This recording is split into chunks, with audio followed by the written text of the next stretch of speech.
So the ultimate job description for an assessor is the fair administration of the local property tax. So in order to make sure it's fair, you have to find everything and you have to make sure it's being taxed. Because if you miss one little person, they're going untaxed and everybody else is paying their share. So it's a huge responsibility and it's a huge challenge. Sometimes that entails, working around the regular office hours, and we do work nights and weekends, and it's the only way to find motor vehicles, because motor vehicles are transient and they're moving all the time, and that's part of what makes this so hard.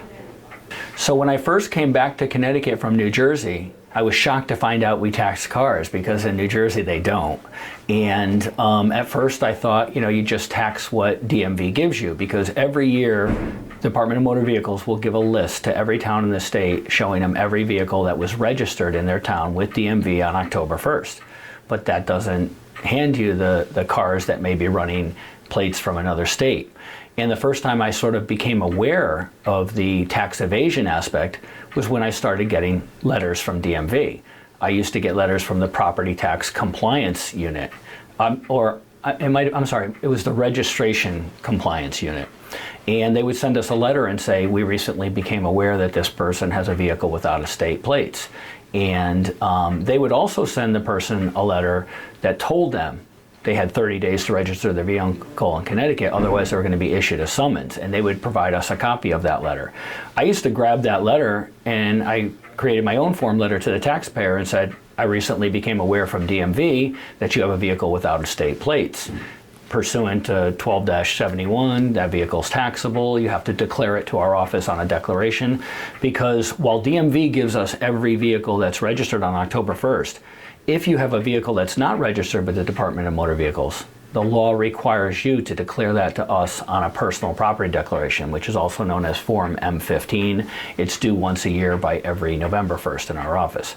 So it could be a car that you just took the plates off and you're saving for your child who's 14 and is going to be 16 in a couple of years and it's parked in the driveway, or it could be a vehicle that has out-of-state plates. Either way, if it most commonly leaves from and returns to a location in Connecticut for more than 90 days, it's taxable. Over the last, I would say, 10 to 15 years, the number of out-of-state plates that we just see in town has mushroomed. It gets worse every year. And the amount of complaints we get from our citizens about their neighbors running out-of-state plates has increased substantially. In the old days, when DMV had the registration compliant unit up and running aggressively, if I found one in town, I could share it with them, and they would send out their letter that said, we recently became aware you have this vehicle, you've got 30 days to register it. And I have to tell you that the letter coming from DMV seems to have a lot more authority to it than what the local assessor can do. Because we can put a tax bill in your name, but we can't make you pay it. Now, if you don't pay your tax bill on your car that's registered in Connecticut, we hold up your registration at DMV. But if you're running Florida plates, there's nothing I can do. So I've got to first find it. I've got to prove that it's here. I've got to add it to my tax rolls. And then my tax collector has a whole new job of trying to, get the person to pay the bill. So the current system is definitely not working. That registering vehicles in the state of Maine is probably the most egregious. And the reason I say that is because it's the one state I know of that you could have never been to Maine in your entire life, and you don't even have to go to Maine to register your car there.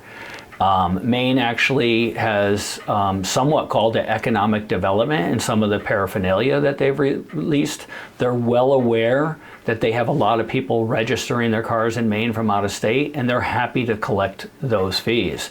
So Maine is definitely, the worst offender in my mind. But in different municipalities, if you were to go down to Danbury or Greenwich and some of the areas down there, they complain about New York plates.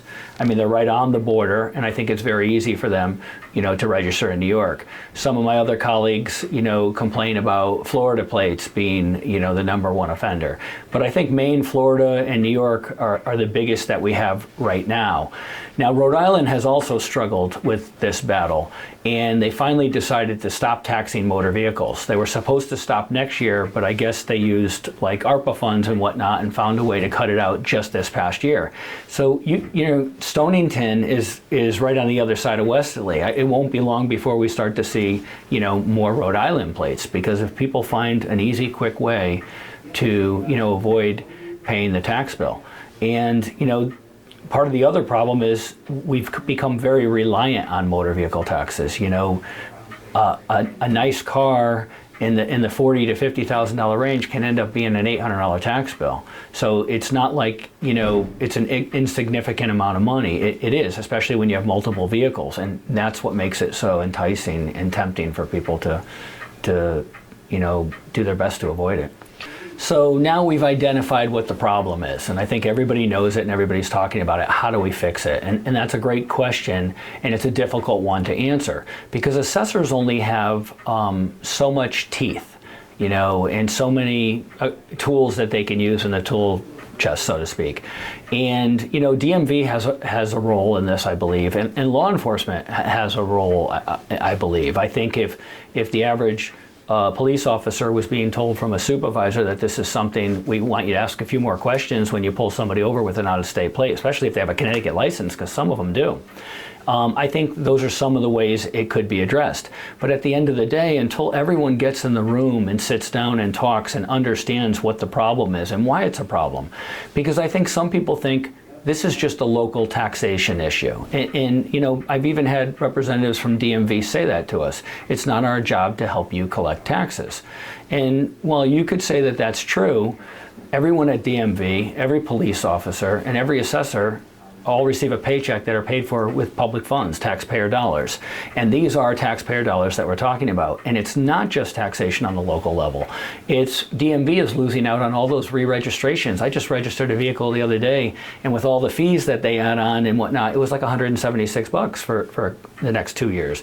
They're losing out on all those registration fees. If they're getting parking tickets, these tax evaders are walking away from the parking ticket because, it's tied to a post office box in Maine, or, they're like, how are they ever going to enforce it?